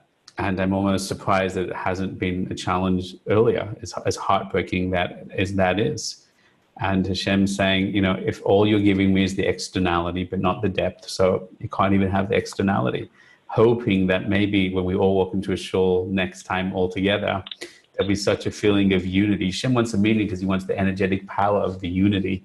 It says in Kabbalah that the Kitvei Ari says that when you stand in a minyan, you're supposed to be Kabbal on yourself, that you love and connect to all these people. It's an energetic bonding. The Nesiva Shalom talks about this idea that the chetzonius of the minyan, the externality of the minyan is 10 people in the room, but the internality of the minyan is the spiritual emotional connection between the people praying together. And when one opens up to a spiritual connection, then they all give that energy to each other, his kalas, his kashrus. So we're not praying like that as a group, and unfortunately most of us don't even have the skill set of the tools to pray like that as individuals.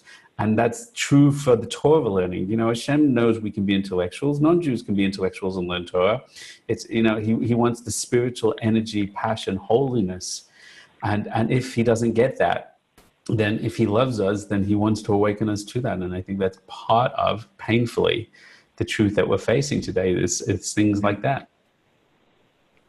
Very painful. Yeah, it's a painful reality, and there's a lot to say. And I kind of think I think that the environment's too hostile for that kind of self-criticism or self-awareness in the religious world.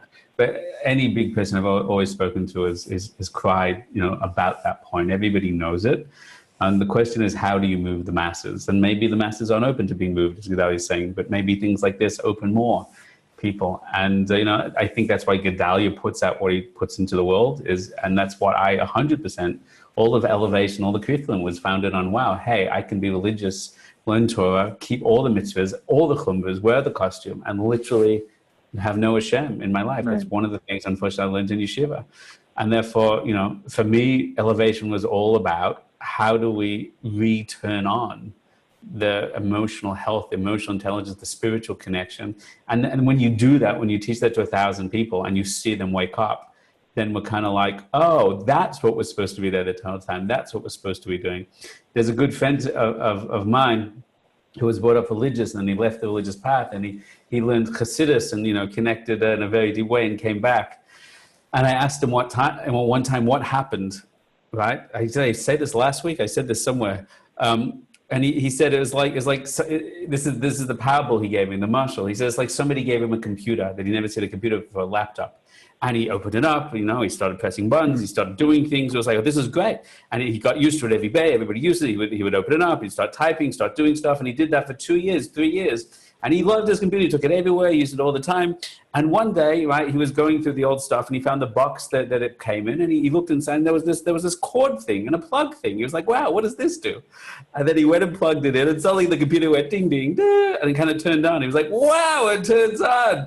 Wow, you can go online. Wow, you can actually write stuff. And at that moment, he was sort of like, what was I doing the whole time before? And he says, as stupid as it sounds, he said, until the Chassidus opened worlds for him, he felt that he'd literally be just banging at keys. He'd been doing things as ritual, mitzvahs anashim milamada, as habits, without any consciousness, any energy. And until he experienced Chassidus, he didn't even know that he was doing that. He was unconscious that he was unconscious. Right, that's the mitzvah, the two mitzvahs, the two constrictions. Yeah. But hasta asta panah, as Rabbi Nachman says, he didn't even know that he wasn't conscious. So he's banging at a turned off computer for a year at a time. So I think that parable goes broader than deeper than we can imagine. So is our minyanim, our mitzvahs, our chumras connecting to Hashem, as our learning Torah, limud Torah, and when people turn on the devekas within them, then for the first time they go, wow, now I see what it's supposed to be. And I think that's the beginning of Geula. That's the beginning of Torah and Mashiach, is to turn the light back on. And that's the blessing. And then that's where we're headed, God willing. Amen. I see, Cheva, we have like 8 minutes left. I'm encouraging everyone on Facebook, please hit the like button, hit the love button, share this, tag your friends so more people get to see this. And we can spread the light with the world. Michael, what are we doing for the last 8 minutes? Oh, your microphone is off, sir. Okay, sorry about that. Okay. So here's the next question I have. Listen, the network here in Miami keeps getting down every 10 minutes. I don't know what's going on here, but I thought you got offered a better gig. I just thought you'd just. You know which better gig I went to, Rabbi. There's a lot of prizes involved. Did you get any cash prizes? I won 5,000, baby. Woo-hoo! Are you gonna be religious now? Rabbi, listen. There were. I mean, to be honest with you, right now in my Q&A, I lost a lot of the questions that came in. Although I remember a couple of them on the top of my head. We'll touch on that topic again towards the end, Right. because someone had brought up more stuff about that. But I have a question. I think it's a very important thing a lot of people need to be working on right now. Obviously, with everybody being home and dealing, let's say, whether you're dealing with a lot of kids and all the things that are happening in and out, preparation for Pesach. Today, I learned in Daf Yomi today, speaking about Hillel, specifically with his patience. Mm-hmm. Patience is a key right now. I know Gedale talks about patience a lot. Rabbi, obviously this is something that's right up your alley. Talk a little bit about what you think, in regards to patience. How do people tap into that with all the hectic and craziness that's going on day to day in your house, etc. And how we can learn from that regarding for Pesach. Let's hear Gedale. I mean, the opposite of anger is patience. And I think that right now, part of what's going on here is we have to wait. Now Trump says maybe June, July, or whatever the numbers are, that it's teaching you to have delayed gratification instead of what this whole world is all about, instant gratification. I think this whole world is way too much instant gratification. They want things right now, even with their spiritual work. Oh, if I pray in the morning, I'm going to get money in the afternoon. Or if I do this, it's just there's too much doing things for rewards instead of just being in the moment and appreciating the flow of life. And I think this whole situation here is also teaching us to have delayed gratification. And this is exactly what happened when the Jews were in Egypt. He first says, he connected us to the name Ekye, which is I will be. That means you're not a nation yet. First you need the cleansing, then you get elevated. So right now what's happening is there's a major cleansing going on. And the elevation will come, but nobody wants to go through the cleansing part. Everybody just wants the elevation. And this is exactly what's happening, I think, with anything, with any of our goals. It's always that we want it now, but we're not ready because we don't have the cleansing yet. So this whole situation is teaching us really to have delayed gratification. And once you recognize it's a process, then you can have patience. But if you don't recognize it's a process, then obviously you're going to get angry right away because you're having expectations. So start enjoying the process and stop chasing. Because exactly, if we would have waited,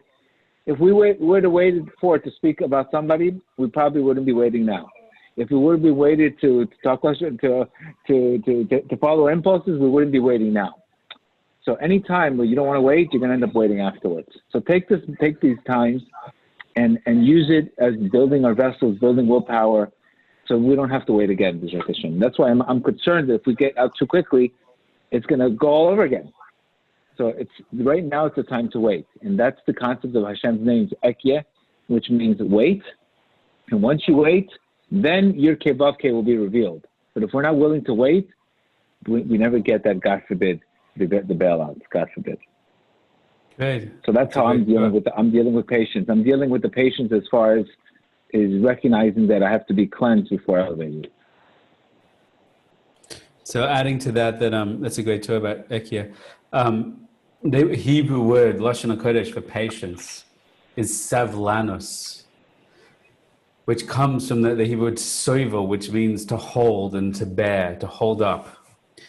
And if you understand that all of savlanus is really a mechanism of das, right? That when you have to say, I have to work on my midas, and which midah is patience. So when you have to work on your midas, patience is not actually a midah. Patience is our das's response to the midas panicking. Okay, that means I want this now. I'm angry. I want to get revenge. I'm hurt and I have to lash out. The fact that patience is called soivel, that means there's a part of your consciousness, which is not the anger, which is not the fear, which is not the frustration, which is not the boredom, that has the capacity to hold that and not react. Patience indicates that there's a part of you that is higher than your emotional need in the moment. And the essence of Yeshiva Das, the essence of Menuchas Nefesh, the essence of Devekas, of all these meditation techniques, is to realize that when you need to be frustrated, I need to respond, that at that moment there's a part of you that isn't that anger, that isn't the reaction, that can hold it and say, it's okay, you don't have to respond right now. There's a line that I hear a lot of people say, and I always correct people because the subtle belief that you have deeply affects your emotional state. I can't, the kids are at home, my wife is nuts, I can't handle it anymore. The second you say, I can't handle it anymore, you won't be able to handle it anymore.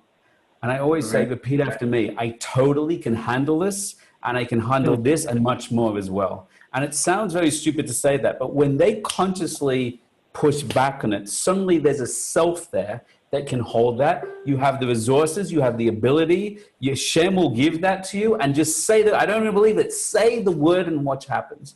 Because the second you go, I can't handle this anymore, and you go, and Doniel Katz told you to, say, I absolutely can handle this and I can take more and I have all the blessing and resources I need. Just by saying that will turn around the situation, not even mystically, just psychologically. Because the second you tap into the voice within you, which is not just the anger or the frustration or the despair, then you're already in the das that can say, hey, that is frustration, that is despair, but here is the me.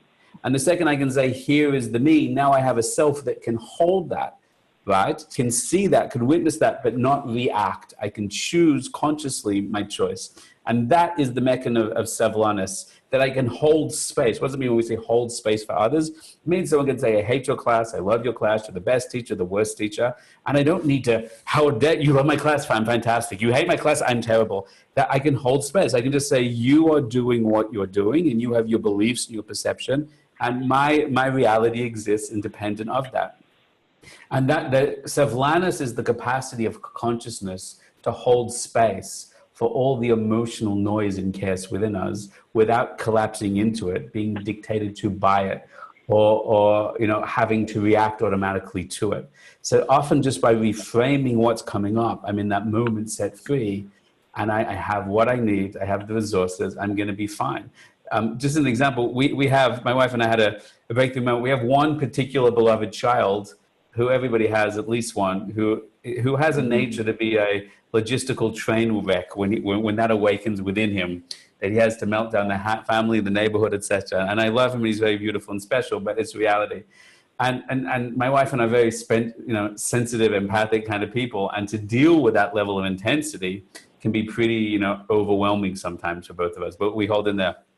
So with all the kids off school, 2 nights ago, it was Friday night, the kids had a long day, they handled pretty well, and then suddenly that light went on in his eyes around 7 o'clock at night. We're all praying in the house together, and we kind of know, we're all going off a cliff together. You know that kind of feeling, right? And my wife is like, she just said, oh no, I just can't handle it. There was that line, you know what's coming, there goes our night.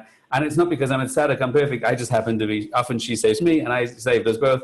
I just said, you know what's gonna happen right now? He's going to break down. It's going to be a train wreck. It's going to be an awful evening. Tomorrow morning we'll get up and it'll be another day, and then we'll have an interesting story to tell, right? And we both looked at it and went, yeah, that's right. That's what. And we both smiled. Okay, it's going to be a rough night. Yeah. But we suddenly shifted the energy. We'll handle it. We'll get over it. We'll move on. We'll love him.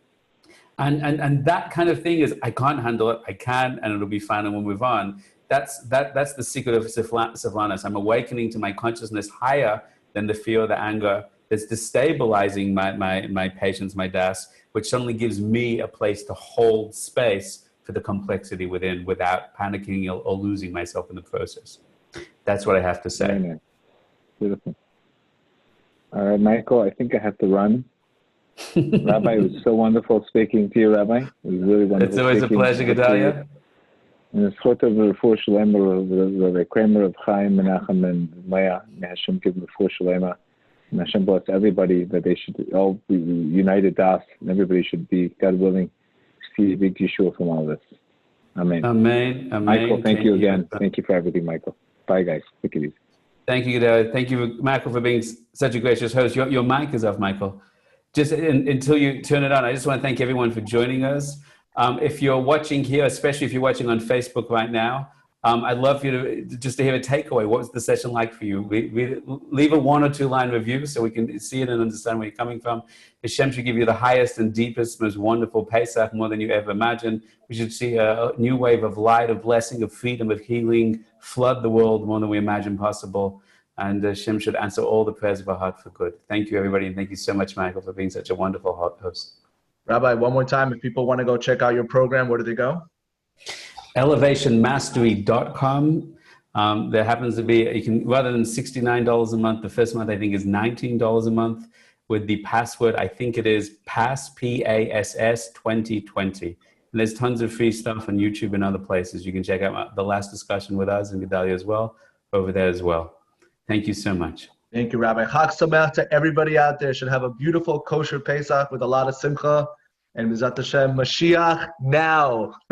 Now. You hear what Michael said, Mashiach. Have a great day, guys. You don't want to mess with Michael. Thank you, everybody. Thank you so much. Love and blessings. Over and out.